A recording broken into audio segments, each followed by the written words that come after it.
آپ کو بتا رہے ہیں کہ بھگت سنگھ کیس کی 1928 کی FIR مل گئی ہے. بڑا یہ آرکائیوز میں سے چیز نکالی گئی ہے. بھگت سنگھ اور ساتھیوں کا نام بھی نہیں ہے. انگریزوں کے خلاف لڑنے والے اس بہادر کو قانونی طور پر بے قصور قرار دلوانے کے لیے لاہور ہائی کورٹ میں پٹیشن زیر سماعت ہے.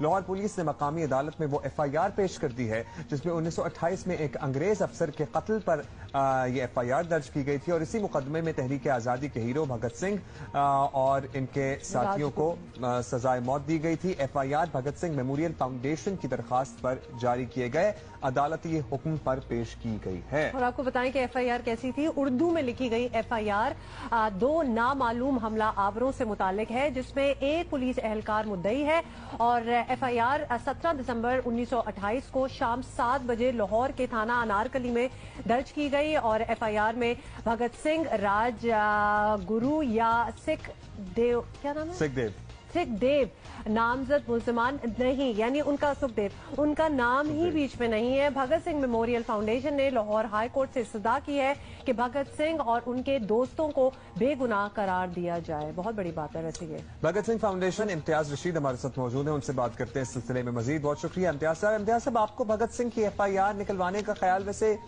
کیوں آیا اور پھر یہ FIR آپ کو اس طرح اردو میں کیسے ملی؟ کیا اس وقت یہ سرپرائز 1928 اردو میں درج ہوتی تھی یہ FIRs؟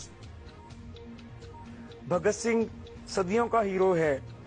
ان کا میں نے اپنے گرینڈ فادر سے، اپنے والد صاحب سے، میرے والد صاحب Abdul Rashid Qureshi advocate supreme court کے یہاں وکیل ہیں، ان سے اور اپنے دادا جان سے جو کہ کانگریس پارٹی کے پردھان تھے، صدر تھے ابور میں، ڈسٹرکٹ فیروز پور میں، ان سے ان کی جرأت اور بہادری کے واقعات سنتا آیا تھا. مجھے یہ بتانے میں خوشی محسوس ہو رہی ہے آج کہ 1857 کی جب جنگ آزادی ہوئی تو میرے بڑوں نے اس میں حصہ لیا اور میرے ریئل فور فادر کے 2 حقیقی بھائیوں کو نواب آف سرسا سمیت سرسا کے مقام پر انگریزوں نے 1857 کی جنگ آزادی میں حصہ لینے کی پاداش میں انہیں وہاں پہ ہینگ کر دیا جاتا ہے، پھانسی دے دی جاتی ہے. میری رگوں میں انہی انقلابی لوگوں کا خون تھا جس نے مجھے مجبور کیا کہ میں بھگت سنگھ جی کو پڑھوں. جب میں نے پڑھا تو وہ بہت سارے سکم پائے میں نے اس کیس میں نے دیکھا کہ بھگت سنگھ تو بیچارہ معصوم تھا، بے گناہ تھا. پھر میں نے FIR نکلوائی. FIR جب نکلوائی تو دیکھا، ریڈ کیا، جو 17 دسمبر 1928 کو تھانہ انارکلی میں جان پی سانڈرس کے قتل کی FIR درج ہوتی ہے، اس میں کہیں بھی بھگت سنگھ کا نام امتیاز صاحب بات تو آپ نے کتنی پیچھے سے لے کے گئے ہیں اور زبردست بات ہے، لیکن اب چاہتے کیا ہیں؟ اب آپ چاہتے ہیں کہ جان سینڈرز کیس دوبارہ کھلوایا جائے اور بھگت سنگھ اور ان کے جو دوست تھے سارے ان کو اس میں بری کیا جائے. یہ کیسے ممکن ہے؟ ہمیں یہ سمجھ نہیں آ رہی. اتنا پرانا کیس کون دیکھے گا؟ میں نے 13 میں لاہور ہائی کورٹ کا دروازہ کھٹکھٹایا. 2013 میں اصول انصاف کے لیے ہم نے یہ پٹیشن دائر کر رکھی ہے لاہور ہائی کورٹ میں کہ کورٹ اسے انوسینٹ ڈکلیئر کرے.